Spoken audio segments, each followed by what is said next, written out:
Hello বন্ধুরা, কেমন আছেন? আশা করি ভালো আছেন, সুস্থ আছেন। পূজা কিচেনে আপনাদের স্বাগত।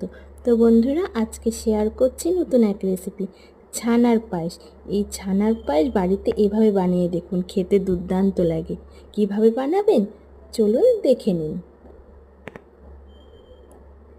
হাফ কিলো দুধ নিন, তাতে ভিনিগার দিয়ে ছানা কাটিয়ে নিন।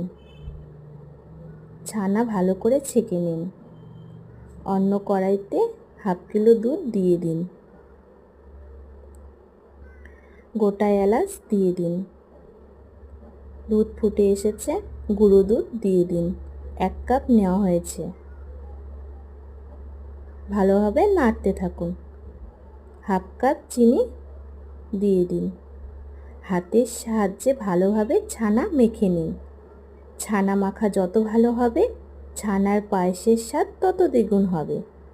মেখে রাখা ছানা দিয়ে দিন। ভালোভাবে নাড়তে থাকুন।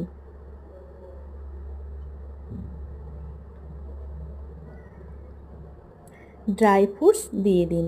পেস্তা, কাজু বাদাম, আমন্ড, কিশমিশ দিয়ে ভালোভাবে নাড়তে থাকুন।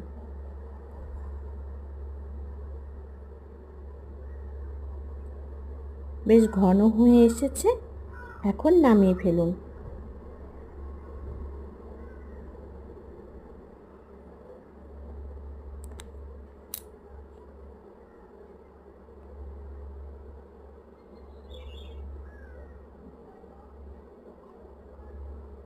ঠান্ডা করে নিলেই তৈরি ছানার পায়েস।